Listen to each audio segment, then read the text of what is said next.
기도드리겠습니다. 고마우신 우리 아버지 하나님 감사합니다. 오늘도 저희 하나님 말씀을 상고하게 하시고 하나님이 세우신 놀라운 우리 구원계획, 아버지 우리가 오늘도 말씀을 통해서 은혜 받고 하나님의 구원의 아버지의 행진에 참여할 수 있는 우리 모두가 되게 하여 주옵소서. 예수님의 이름으로 기도 올려옵나이다. 아멘. 오늘 할례선과 가나안 땅 정복에 대한 말씀입니다. 이 과정은 이제 마음이 청결한 자는 복이 있나니, 이 과정의 8단진복의 말씀과도 이제 맥을 같이 합니다. 먼저 8단진복 보겠습니다. 마음이 청결한 자는 복이 있나니 저희가 하나님을 볼 것이며, 이스라엘 백성들이 3차 연단 과정은 8단진복의 6번째 단계인 마음이 청결한 자는 복이 있나니 저희가 하나님을 볼 것이며, 여기에 해당됩니다.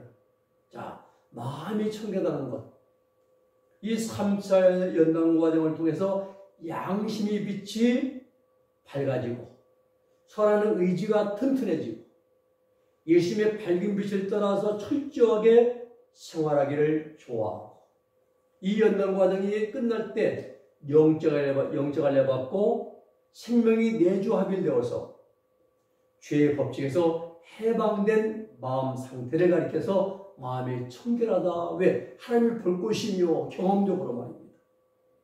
네, 하나님을 볼 것이며, 이 말씀입니다. 이것은 눈으로 본다는 것이 아니고요, 하나님의 생명의 성도들의 영 안에 내주하심으로 확실하게 하나님이 어떤 분인가를 확실하게 알 수 있게 된다, 이 말씀이에요. 우리는 막연하게 지금은 하나님은 잘 몰라요. 하늘에 계시겠지, 아니면 하나님은 이제 우리 한가에 있는 막연하게. 그런데 이때는 하나님이 영 안에 생명으로 내주하셔서 들어오셔서 살고 계십니다. 그러므로 하나님에 대해 확실히 알 수 있는 거예요. 또 할례산과 가나안 정복이 있습니다. 이스라엘들이 여호수아의 영도를 따라서 요단강을 건넜어요. 그리고 가나안 땅 입구 딱 갔어요. 그곳 이름이 길갈입니다. 길갈에 도착해서 할례산에서 할례를 받았습니다. 그리고 가나안 7족을 멸망시키고 젖과 꿀이 흐르는 땅을, 가나안 땅을 정복 이제 분배받습니다. 자, 할례. 이 할례는요, 이스라엘 백성들 중에 남자들의 양피를 베어내는 거예요. 육체 할례는 교회 시대의 인자들에서 설명해서 영적 할례에 대한 모형입니다. 영적 할례. 영적 할례는 뭡니까? 영혼 속에 뿌리 박히는 7가지 죄성이 굴러떨어지는 겁니다.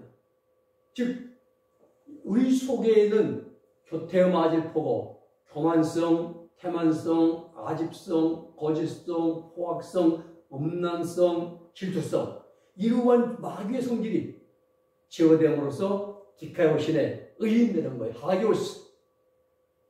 네, 의인된다 이 말입니다. 이 가나안 7족은요, 사람이 영속에 뿌리 박힌 7가지 죄성에 따라서 구분되는 지옥 백성 7지파를 상징합니다.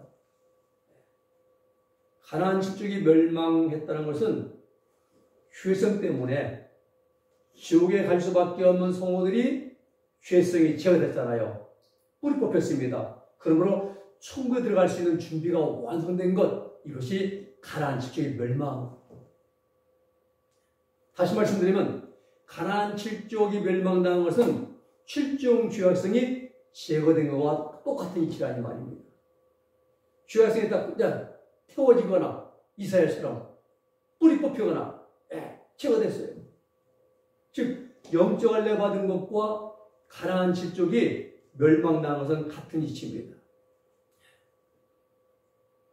또 여호수아가 모세에게 안수받을 때 하나님으로부터 받은 사명이 있어요. 이스라엘 백성들에게 할례를 받게 하고 가나안 땅에 들어가 가나안 7족을 제거하는 사명이 여호수아의 사명입니다. 여호수아. 여호수아는요, 성도들의 영속에 내주하시는 성령, 즉 생명의 모형이에요. 성도 영 속에 들어오시는 성령, 생명의 모형입니다. 그러므로 여호수아가 가나안 이스라엘들에게 할례를 받게 하고 가나안 칠족을 제거하기 위해서 가나안 땅에 들어간 것은 성령님께서 성도의 영 안에 있는 죄성, 가나안 칠족 같은 죄성을 제거하고, 그리고 또 여호수아 가나안 땅에 들어간 것은 여호의 성령님께서 죄성을 제거하고 우리 안에 영 속에 내주하시는 것, 들어오시는 거예요. 왜 그런가? 이 가나안 땅은요, 영계의 천국이나 천연왕국을 상징하기도 하고, 하지만은 예루살렘에서 본 것처럼, 우리 영과 것처럼 성도들의 영을 상징하기도 합니다.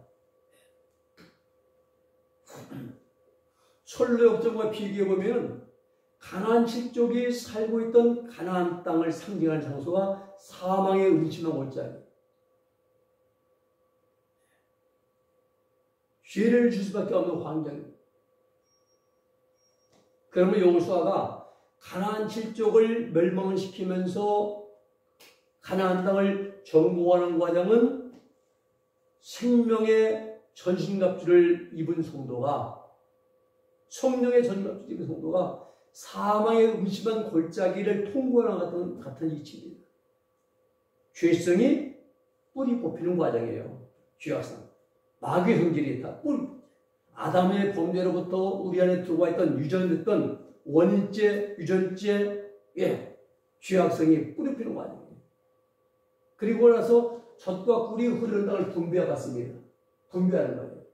여호수아가 가나안 칠족을 다 멸망시킨 후에 이스라엘들은 제비를 뽑아가지고 하나님이 정해주신 그대로 젖과 꿀이 흐르는 땅을 분배해봤습니다.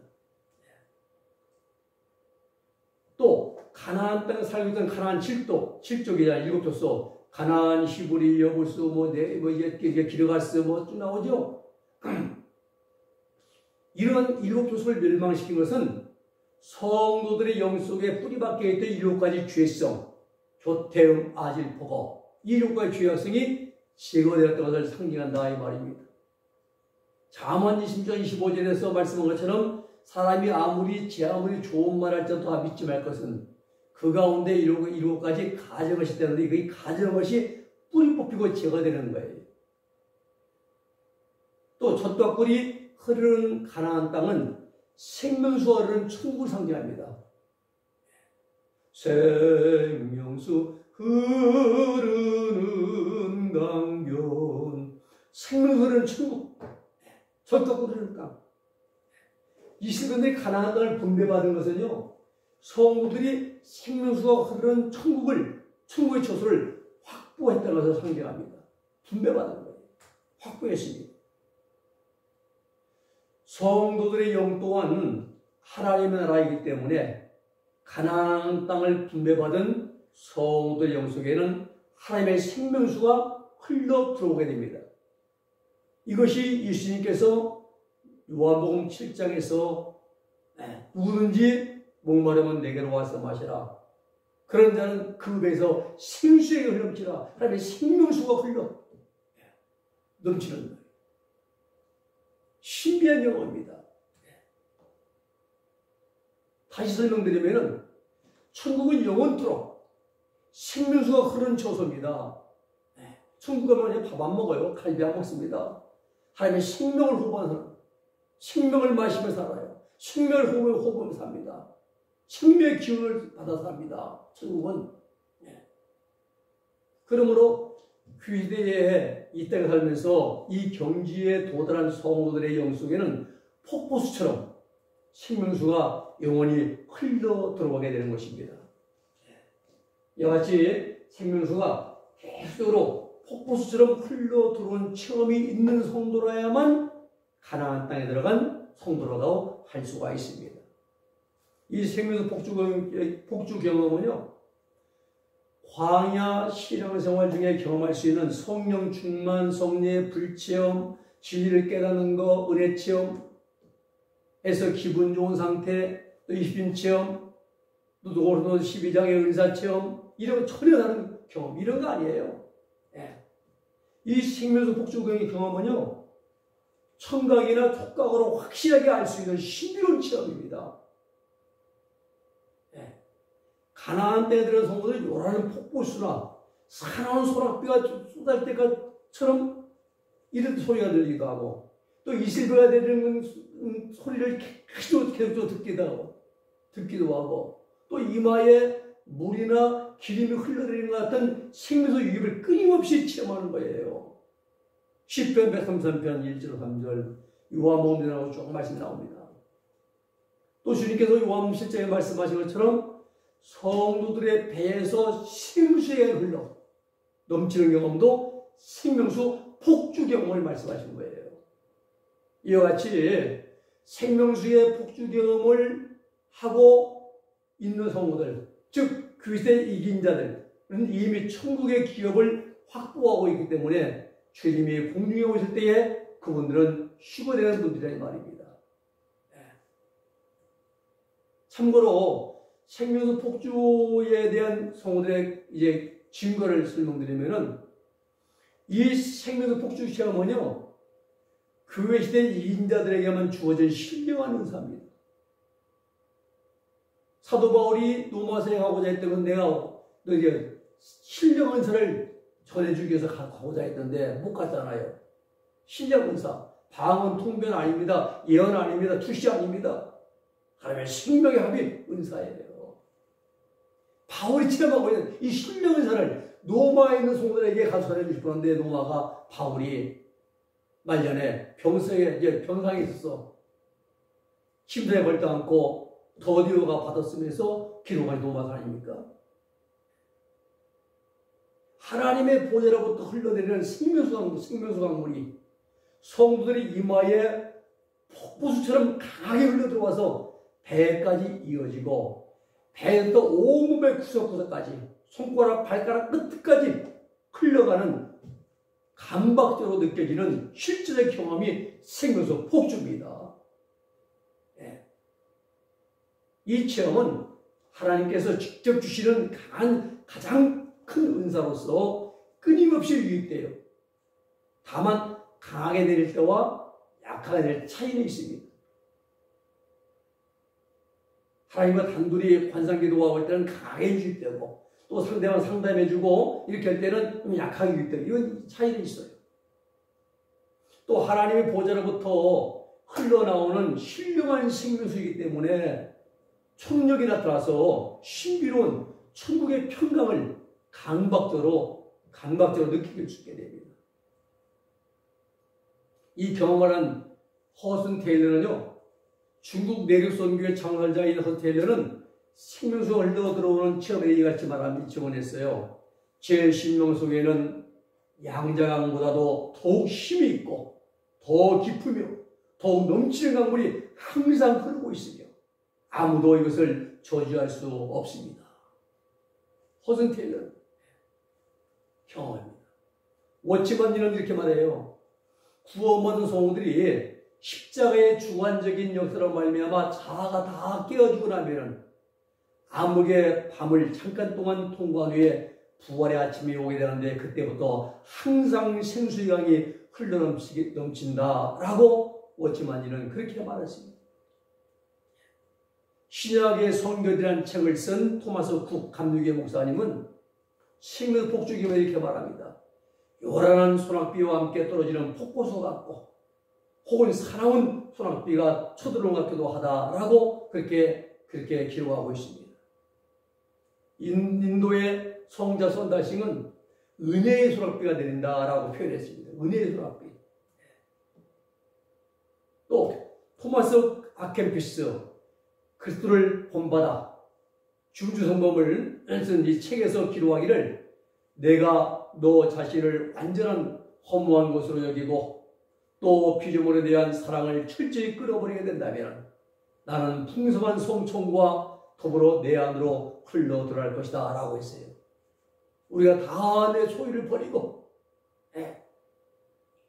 피조물에 대한 사랑, 열육간의 애정, 남녀의 애정, 사무의 애정 모두를 다 끌어버리고, 그러면 나는 풍성한 성천과 더불어 내 안으로 흘러 들어갈 것이다. 하나님의 생명수 폭주가 걸리게 말씀합니다.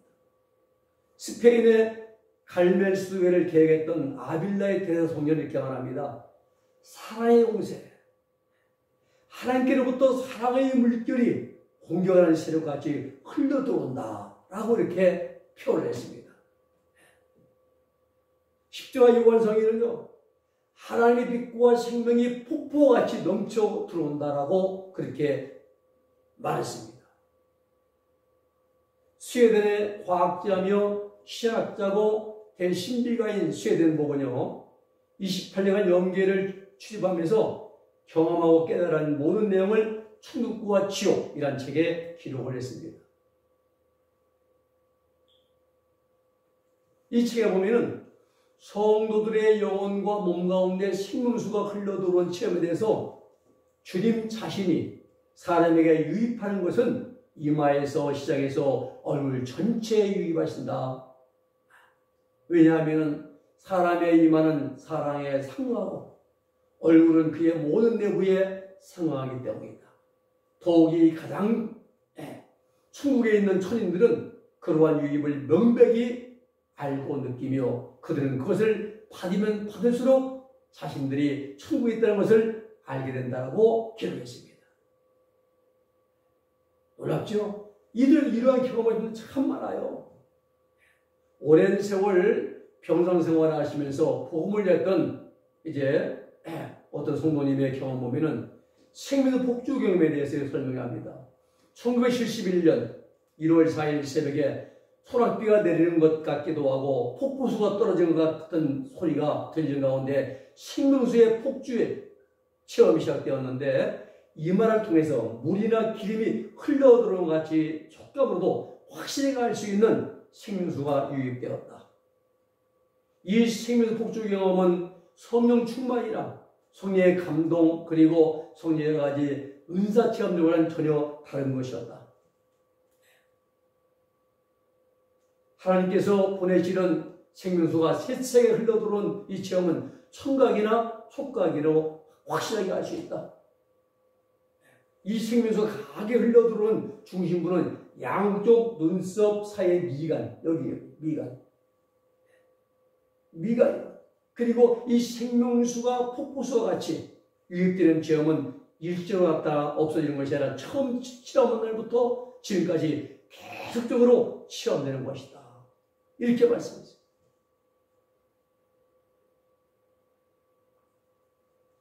예배일은요, 진리를 증거하거나 또 다른 사람들에게 대화할 때는 이슬비나 가을비처럼 약하게 체험되고 조용한 시간에 눈을 감고 주님을 향해 마음을 집중할 때는 소낙비가 폭포수가 쏟아진 것처럼 생명수가 세차게 내리는 체험을 하게 된다. 그렇게 말씀합니다. 잠을 잘 때는 대부분 생명수는 유입을 의식하지 않고 있다가 잠에 깨어나는 순간부터 다시 확실하게 의식하게 된다. 이와 같이 생명수 폭주는 때로는 강하게 때로는 약하게 내리지만은 잠시라도 끊어진 적은 없다라고 말씀했습니다. 이상같이 여러 성도들이 생명수 폭주, 즉 성령의 폭주 체험에 대해서 개인별로 다양하게 경험하고 표현을 했습니다. 그러나 이 모두가 다 동일한 체험인 것입니다. 하나님의 생명의 합일. 우리 신앙생활은 여기까지 간다는 거예요. 여기에 목표를 두었다는 겁니다. 그냥 바닥에서 얕은 물가에서 퉁봉순봉이 아니라 깊은 데 들어가서 은혜의 물가에 들어가서 이 놀라운 체험을 하나님의 생명수에 합일되는 놀라운 체험을 할 수 있는 우리 모두 되기를 주의 이름으로 부탁을 드립니다. 기도하겠습니다. 거룩하신 아버지 하나님 감사합니다. 오늘 말씀을 통해서 생명수에 복주하는 이 아버지의 과정, 우리에게 우리 신앙의 목표를 두고 이 마지막 길을 잘 달려갈 수 있도록 우리 모두에게 큰 은혜와 은총을 베풀어 주시옵소서. 예수님의 이름으로 기도하옵나이다. 아멘.